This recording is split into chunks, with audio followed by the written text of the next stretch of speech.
Australia and America, two countries located at the opposite ends of the globe, and as a result, two countries that cannot be more different from each other. Right? Wrong. Surprisingly, despite the fact that mainland America is about 7,000 miles away from Australia, there are quite a few similarities between living in America and Australia.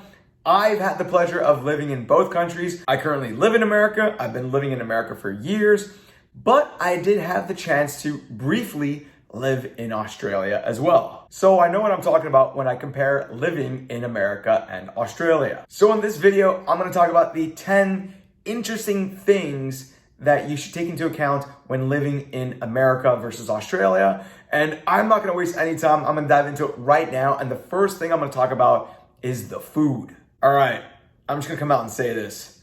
I actually think America has better food than Australia. Don't get me wrong, I think Australia has some great aspects of its cuisine. It has an awesome coffee culture. Australians know how to do coffee. And there are certain foods in Australia that are really good. But overall, I actually believe that America has better food.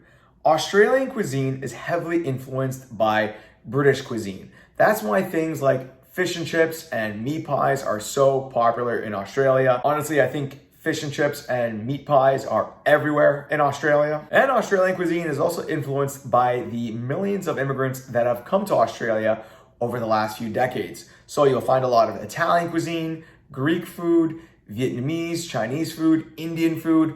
There are a lot of different cuisines that are very present in Australia. And that means that Australian food is very diverse, it's varied, and it's very good. On top of that, Australia has an awesome coffee culture. Australians know how to do coffee. Seriously, you guys have high standards for your coffee, and I really appreciated that when I lived there. And yeah, there are some local Australian foods that are also really good. Kangaroo meat is a thing in Australia. Australia is also known for Tim Tams, which is an absolutely delicious chocolate-covered cookie. And of course, Vegemite is a typical Australian spread, which I didn't like at first, but once you put it on toast with butter, it's actually pretty decent. But honestly, I do feel like you get better food in America. That's just because I feel like there's a lot more diversity in the cuisine here in America. For example, the Southwest of the United States has a cuisine that is distinct from that of New England, and New England cuisine is quite a bit different from Southern cuisine. So America is known for its variety and diversity of food options. On top of that, just like in Australia, immigrants to America have also brought their own cuisines, and therefore America has a great selection of Italian, Mexican, Middle Eastern, Indian, Chinese cuisine as well. Overall, I feel like American cuisine is better. I feel like the food in America is very, very tasty. With that being said, I will say that Australia does deliver high quality stuff, especially when it comes to its coffee. Its coffee is friggin' good. All right, the second thing I'm gonna talk about is the climate and weather of each country. I think America, depending on how you measure it, is the 4th largest country in the world. And Australia is, I believe, right behind it at number 5 or number 6. So both countries are huge, but here's what I'll say. Australia, for the most part, is a very warm and hot country. Most of the interior of the country is a hot desert. Meanwhile, certain parts of the country, namely in the south of Australia, see a more Mediterranean climate. I think this is the case around Perth and around Adelaide. And then the east coast of Australia, particularly the northeast of Australia, sees a more tropical or subtropical climate. And that's also true for areas around Brisbane, the Gold Coast, and I think even areas around Sydney as well. Melbourne, Australia and Tasmania see more temperate climate. But with that being said, in general, Australia is a very warm and hot country. Most areas don't see much snowfall, if any snowfall at all. Snow and freezing temperatures is not something that a lot of Australians experience, if ever. On the other hand, again, America is just so big, you see pretty much every single type of climate and weather in America. You got deserts, you got the Arctic, you got the tropics, you got a temperate climate up in the Northeast and around the Great Lakes, you got a subtropical climate in the south of the United States, you got the Great Plains, you got alpine climate up in the mountains, you got a Mediterranean climate in California. I think that pretty much covers it. Yeah, you got pretty much every single type of climate and weather in the United States. It's very diverse in its climate, and I think that's what makes America one of the most appealing places to live in. You can basically pick the type of climate that's right for you and live in a region that appeals to you based on its climate. All right, the next thing I'll talk about are the things to do in each country. And both countries offer a lot for those living there or for those visiting. Australia has so many outdoor activities that you can participate in. You can go hiking out in the outback. You can visit the wine country in South Australia. You can go snorkeling or scuba diving in the Great Barrier Reef. You can go sailing off the coast of Queensland. You can visit some pretty awesome cities like Sydney and Melbourne. There are plenty of sporting events happening in Australia too, like the Australian Open and the Formula One Australia Grand Prix in Melbourne as well. It's a great country, particularly if you want to do some outdoor activities. Australia is fantastic for that. With that being said,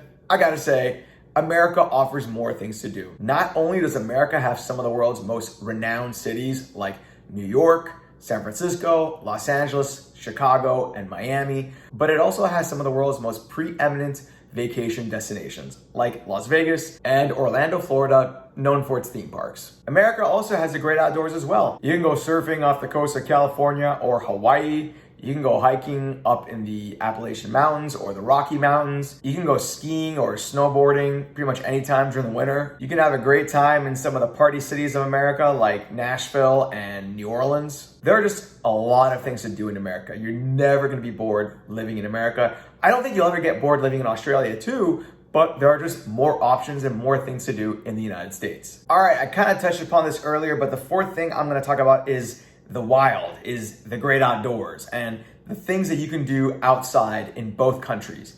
And both countries have their fair share of things to do in the great outdoors. Like I said earlier, in America, you can go snowboarding or skiing in the Rocky Mountains, in the Appalachian Mountains as well. There are plenty of national parks and trails in which you can go hiking in. You got desert attractions like the Grand Canyon to check out as well. If you want to check out some coral reefs in the tropics, well, you can do that in Florida or in Hawaii. And if you just want to chill by a lake, well, America's got plenty of lakes and rivers for that too. America does have the Great Lakes, and there are plenty of water activities to do on those Great Lakes so long as they're not frozen. Australia has much of the same thing. You know, you do have some ski resorts, although I think that the ski resorts in Australia pale in comparison to the ski hills in North America, specifically in the Rocky Mountains of the United States. The Great Barrier Reef is a great spot for scuba diving and snorkeling, or even some sailing. You could take a road trip down the Great Ocean Road in Victoria. You could hike some mountains as well, so there are plenty of outdoor things to do in Australia too. The next thing I'm going to talk about are its people, and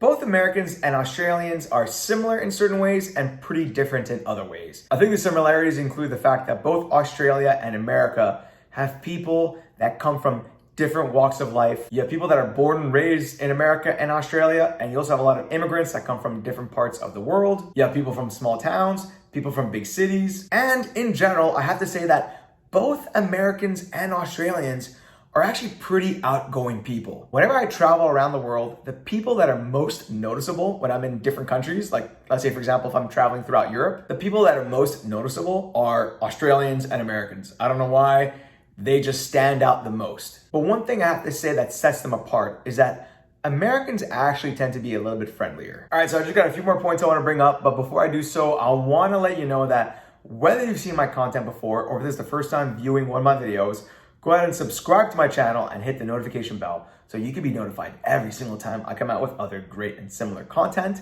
And if you're liking the video so far, go ahead and smash that like button. It really helps me out. YouTube likes it when people like my videos. It helps with the YouTube algorithm. So go ahead and smash that like button. And by the way, I'm also on Instagram, so feel free to follow me there as well. All right, so the next thing I'm gonna talk about is safety. And I gotta say that both countries are pretty safe countries to live in. When living in Australia, I noticed that there were very few bad neighborhoods in some of the big cities of Australia. And even some of the bad neighborhoods were not necessarily that dangerous. So Australia is a pretty safe country. When looking at the crime index of Australia, you can see that it's comparable to other safe countries as well. And the same thing can be said about living in the United States, although I feel that there are a few more neighborhoods that you simply just don't want to walk into. Some neighborhoods are legitimately dangerous. So in general, both countries are very safe.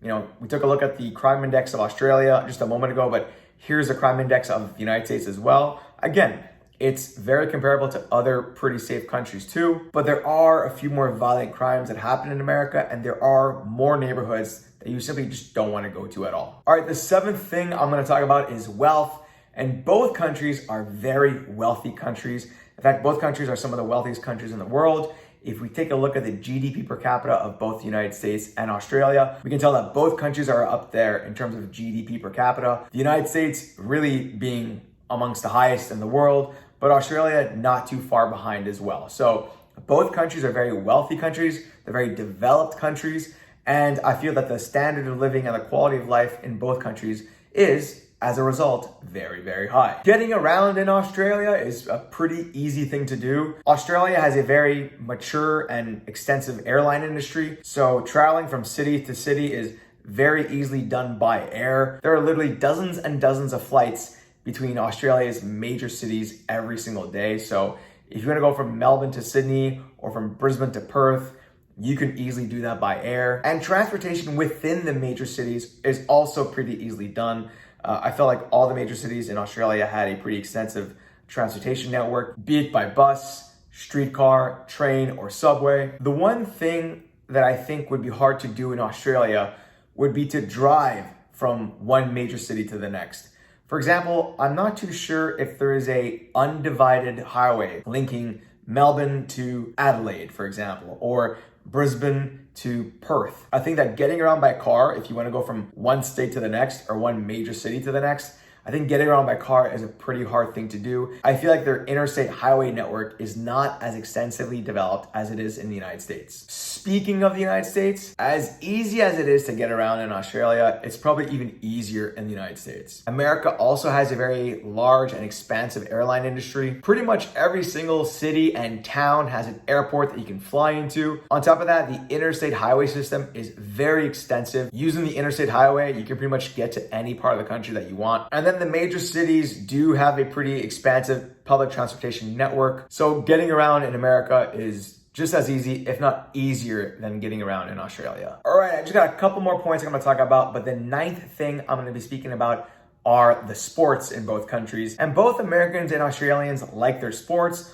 although it appears as though they like different types of sports. In America, the most popular team sports to watch and play are football, baseball, basketball, hockey, and soccer is also gaining in popularity. But in Australia, I think soccer is pretty popular in Australia, but Australians also like sports like rugby league, rugby union, cricket, and Australian rules football, the AFL. So despite the fact that both countries like their sports, the sports that they happen to like are pretty different from one another. But then again, Americans do like their golf and their tennis and their swimming, and so do Australians. Australians are very good at golf, tennis, swimming. Also, Americans tend to like their IndyCar and NASCAR, whereas Australians prefer Formula One. All right, the 10th and last thing I'm going to be speaking about is education, namely the quality of the universities in each country. And while Australia does have some world-renowned universities, like the University of Melbourne, the University of New South Wales, the University of Sydney, I think that America wins in this category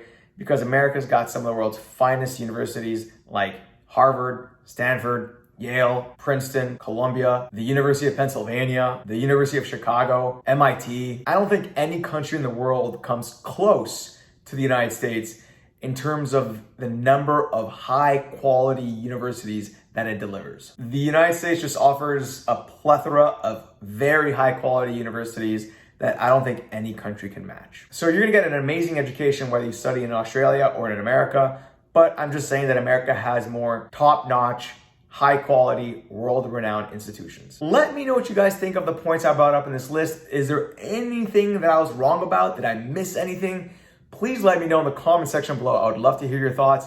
Have you ever lived in both America and Australia? What has your experience been? What are some of the differences and similarities between both countries? And like I mentioned earlier, guys, whether you've seen my content before or if this is the first time viewing one of my videos, go ahead and subscribe to my channel and hit the notification bell so you can be notified every single time I come out with other great and similar content. And if you liked the video, go ahead and smash that like button. YouTube likes it when people like my videos. It helps support the channel. And by the way, I'm also on Instagram, so feel free to follow me there as well. Thanks everyone. Talk to you soon.